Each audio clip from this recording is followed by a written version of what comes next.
Du 8 au 11 novembre 2002, le parc des expositions de Reims réunit 210 vignerons de toutes les régions de France pour le 10e salon des vins des vignerons indépendants. Nous écoutons pour commencer Monsieur Gaudry, propriétaire récoltant sur un vignoble d'appellation contrôlée Fronsac. Nous sommes vignerons à Fronsac, c'est une appellation du Bordelais au nord-est de Bordeaux, pardon. C'est rive droite, à côté de Saint-Émilion et de Pomerol. C'est une appellation qui fait 1100 hectares, donc au bord de la Dordogne et sur les coteaux qui bordent l'Isle, c'est-à-dire l'affluent de la Dordogne. Et nous, personnellement, nous sommes sur la commune de Saillant et une exploitation de 30 hectares. Donc les trois cépages Merlot dominant, Cabernet Franc et Cabernet Sauvignon. Et vous faites combien de salons à peu près par an? Disons en gros une dizaine. D'accord.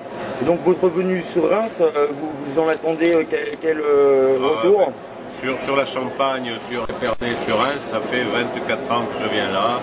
Donc on a de très bons contacts, de très bons clients. Et en plus, il faut choisir une région où il y a des revenus substantiels. C'est plus facile de faire des commerces. Comme je dis, il vaut mieux venir à Reims qu'à Guéret dans la Creuse. Vous voyez ? De toute évidence, notre région est une référence en matière de vignoble.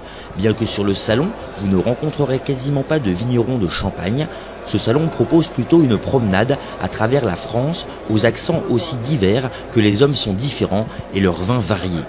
Toutes les régions viticoles sont représentées par leurs meilleurs ambassadeurs. Nous écoutons Monsieur Martin, viticulteur près de Saint-Tropez, qui revendique sa différence.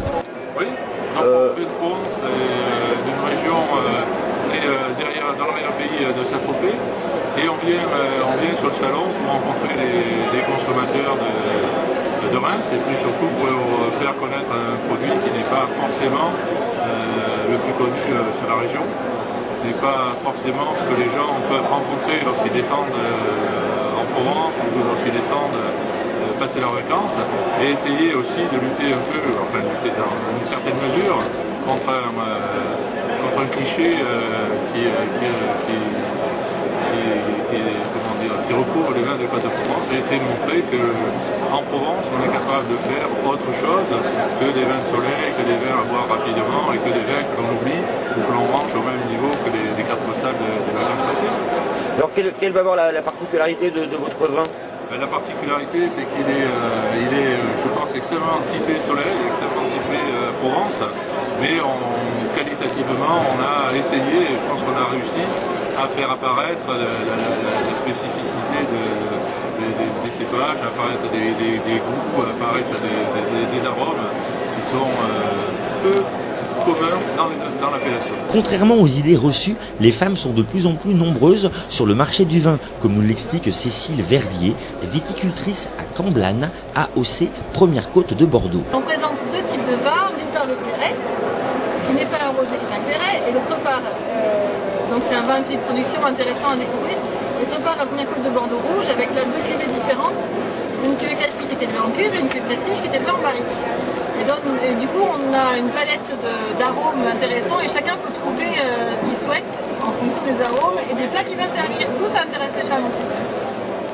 Ce 10e salon des vins de vignerons indépendants rassemblera cette année près de 25 000 visiteurs. Combien d'habitués de Reims Web en feront partie? Là, c'est à vous d'aller voir.